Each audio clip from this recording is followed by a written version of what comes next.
Bonjour mes pipitos, j'espère que vous allez bien. On se retrouve dans un tout nouveau podcast, je sais, ça fait un petit moment et du coup j'avais envie de reprendre un petit peu cette thématique sur ma chaîne. Au menu du jour, j'avais envie en fait de vous présenter mes 3 conseils que j'utilise au quotidien concernant l'écoute de soi, l'écoute de sa propre pensée et vraiment à 100% sans forcément prendre l'avis d'autrui, l'avis des autres et pas en fait que ça embrouille votre manière de penser parce que c'est super important de s'écouter vraiment sereinement. Si d'ores et déjà le sujet te plaît, je t'invite tout simplement à t'abonner à ma chaîne si ce n'est toujours pas fait et de me lâcher un like, ça fait toujours plaisir de savoir que les sujets que j'aborde avec vous vous fassent plaisir en fait et ça veut dire que j'ai bien taffé là-dessus. Mais avant de commencer, je t'invite tout simplement à te servir une petite collation, que ce soit boisson ou nourriture, un petit snack, n'importe, pour rester un petit moment avec moi. Si vous ne me connaissez pas et que vous venez de tomber sur ma chaîne, eh bien déjà, bienvenue.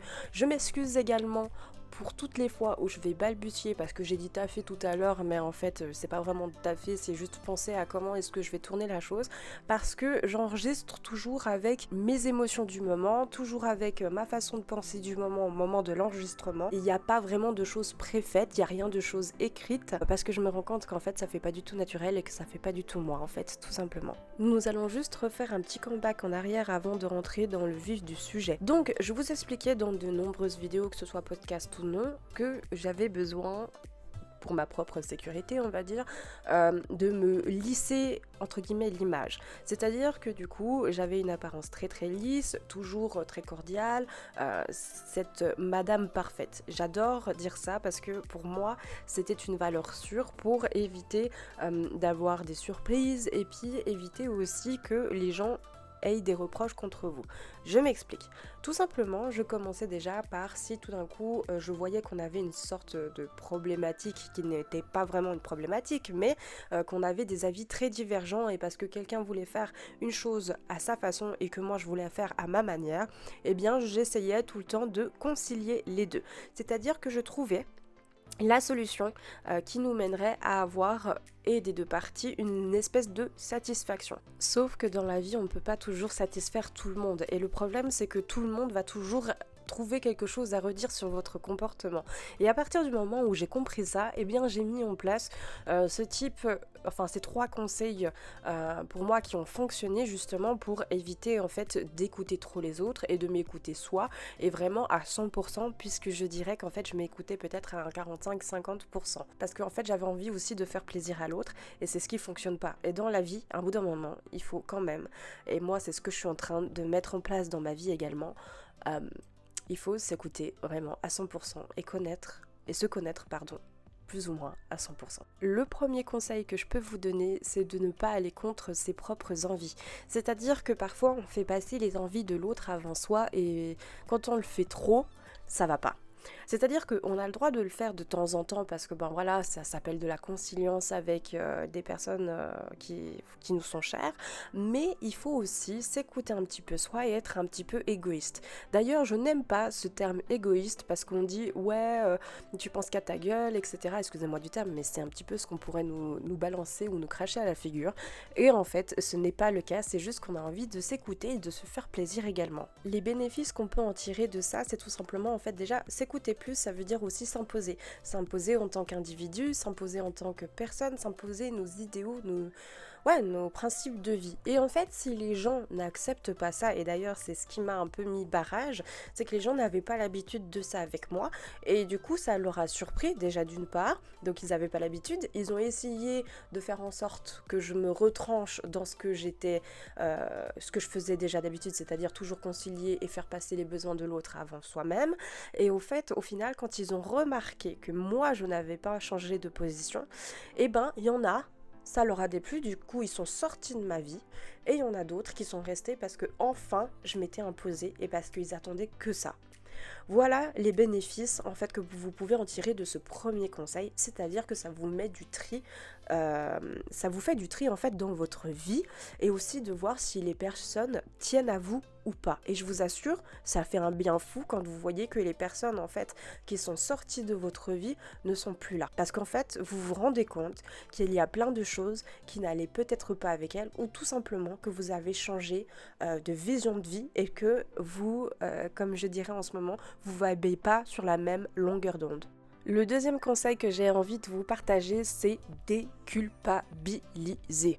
Pourquoi est-ce que je vous dis ça? C'est parce que j'ai eu affaire, il n'y a pas si longtemps que ça, à une amie qui justement est en froid avec quelqu'un qu'on connaît toutes les deux. Et du coup, elle a culpabilisé par rapport à ce qu'elle vivait en fait, c'est-à-dire sa façon de penser de cette personne. Et du coup, moi, je lui ai dit, mais il faut vraiment pas culpabiliser. Déjà parce que moi, j'ai déjà fait ce travail en amont, mais j'étais comme elle au moment où elle m'a fait comprendre qu'elle était comme ça. C'est parce que tout simplement, on se dit, mais on l'aime cette personne, mais en même temps, j'ai l'impression de cracher sur la figure de l'autre. Ce que j'essaie de vous dire, chers amis, c'est que tout simplement, en fait, quand vous êtes comme ça, c'est vos propres ressentis face à ce qui vous arrive. La vision peut-être que la personne en face vous abandonne ou vous écoute pas assez ou bien n'a pas cette résilience ni conciliance avec vous, qu'elle est pas empathique, etc. Et que tout simplement elle a un autre point de vue et que du coup vous comprenez pas ça. Il faut arrêter de penser qu'en fait c'est mal ce que vous ressentez là. Et moi je sais ô combien c'est compliqué parce que comme je vous l'ai dit tout à l'heure, je l'ai vécu ce type on va dire d'engrenage. C'est quelque chose que j'avais du mal à accepter, mais en fait c'est ok, il faut être vraiment ok avec ça, c'est-à-dire que c'est votre point de vue. Et si vous êtes tout d'un coup en mode culpabilité, genre en mode ah mais non, ça fait pas, j'ai l'impression d'avoir craché sur sa figure, etc. Non, c'est votre ressenti, c'est votre point de vue, c'est ce que vous vivez avec les émotions de maintenant. Et il faut pas être dans la culpabilité de se dire qu'en fait on crache sur la figure, c'est pas du tout ça. Si vous avez vraiment moi c'est ce que je fais en tout cas, hein, vous vous sentez coupable, allez discuter avec la personne concernée en disant bah voilà j'ai dit ça sur toi parce que j'ai l'impression que tu fais ça et ci et ça. Et là après peut-être que du coup la personne en face vous dira ah bah en fait c'est pas du tout le ressenti que je voulais te donner ou pas, enfin ça dépend. Des fois ça peut partir sur un clash, des fois pas, ça dépendra totalement de qui est en face de vous, mais j'insiste sur le fait que vos sentiments, vos émotions, personne ne peut le commander et personne ne peut juger ce que vous ressentez parce que ce sont vos émotions et il faut être en accord avec ces émotions-là, vraiment. Ce qui nous fait venir à mon troisième conseil et le dernier, être en accord avec ses émotions et ses pensées. Pourquoi est-ce que j'insiste aussi sur ce point-là? C'est parce que je vois souvent, ça va de pair avec la culpabilité bien évidemment, mais je vois souvent des fois, ou quand j'écoute plutôt, des gens qui se contredisent énormément entre ce qu'ils disent et ce qu'ils ressentent. Parce qu'encore une fois, ils ne veulent pas blesser. Et ça, je comprends, hein, qu'on n'ait pas envie de blesser les personnes autour de soi, etc.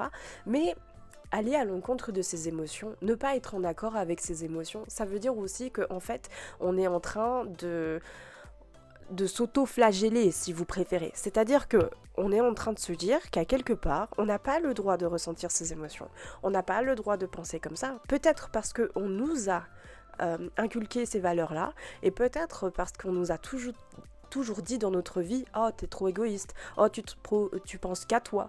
Oh, tu exagères. » Ou ce genre de choses, ces phrases un peu qui semblent un peu anodines, mais en fait qui ont un réel impact sur notre manière de penser. À titre personnel, ces phrases-là, en fait, m'ont ont enchaîné ma confiance en soi, ont enchaîné ma confiance en ma manière de ressentir les choses, en ma manière de penser aussi également, parce que je me sentais toujours un peu à l'ouest, et j'avais l'impression qu'à chaque fois que j'allais dire quelque chose, soit c'était pas intéressant, soit en fait j'allais tout simplement dire des phrases ou des mots trop forts pour l'impact que ça aurait dû, mais peut-être que des fois il y a des mots qui ressortent comme ça parce que c'est votre manière de ressentir et parce que vos émotions sont peut-être fortes ou peut-être moins fortes, enfin ça dépend de tout. Et en fait, c'est pour ça que j'avais envie de faire ce podcast, c'est parce que autour de moi, je me rends compte que beaucoup de gens se cachent ou essayent tout simplement de ne pas faire ou de ne pas trop dire pour éviter de contrarier la personne en face de vous. Sachez juste une chose, une personne qui va être contrariée, parce que soit elle est susceptible, soit parce que des fois on peut être mal luné, ça nous arrive, hein, suivant dans quel mood on est, on va mal prendre les choses, ou peut-être bien, et les gens, ils seront toujours pardonner ce que vous avez dit en fait. Et moi, j'ai remarqué que depuis que je suis beaucoup plus franche, depuis que j'essaye de moins brimer mes mots, depuis que j'essaye de dire les choses avec mes émotions du moment, les gens sont plus conciliants parce que du coup, ils estiment que je suis franche avec eux. Je n'essaye pas de tourner autour du pot. J'essaie tout simplement de leur faire comprendre un petit peu mes émotions et mon ressenti. Et quand je vais trop loin, c'est leur responsabilité de me dire Anisha, là tu divagues, là tu vas trop loin. Là, c'est stop. C'est pas votre responsabilité à vous. Votre responsabilité peut-être, c'est de dire, ok, là, peut-être que je vais employer des mots forts. Moi, c'est ce que je fais. Peut-être que je vais employer des mots qui vont pas te convenir. Mais il faut pas le prendre totalement à cœur. Il faut juste essayer de comprendre là où je voulais en venir. Et ça, c'est des choses que vous pouvez mettre, des petits tips que moi je fais pour essayer d'avoir une meilleure compréhension avec autrui, et aussi de ne pas aller à l'encontre de mes émotions et de mes sentiments. Et ça veut dire plus me respecter également. En mettant tout ceci en place dans ma vie, et ça fait depuis en tout cas bien une année, je dirais que je vis avec cette méthode-là de pensée, et je me suis rendu compte qu'en fait, malgré cette petite dépendance affective qui était cachée par mon ego et ma fierté, elle a disparu. J'avais plus besoin de l'autre et j'avais plus besoin de l'aval des autres, vous comprenez ? Et en fait, ça m'a rendu compte que cette envie de toujours plaire à l'autre, en fait, je me respectais pas. Et je ne respectais plus du tout mes valeurs, ni plus du tout mes principes de vie, et que en fait, on attire comme ça des gens qui vont profiter de nous. Et quand on est, comme moi, dans un cycle où on a envie de changer, où on a envie d'évoluer, où on a envie de s'auto-guérir, je vous assure que là, c'est reprendre de bonnes bases, et selon moi, des bases super saines. Je vais terminer ce podcast sur ces derniers mots et plutôt positifs, du moins je l'espère. J'espère également aussi que ce podcast vous aura parlé, vous aura fait prendre conscience de certaines choses et certaines façons de penser peut-être. Et peut-être que en fait, si vous étiez dans le flou, que ça vous a éclairé votre chemin. Voilà, je vous fais de gros bisous. Merci pour cette écoute. Merci d'être resté jusqu'au bout. Et je vous dis à très bientôt dans un nouveau podcast. Ciao, ciao.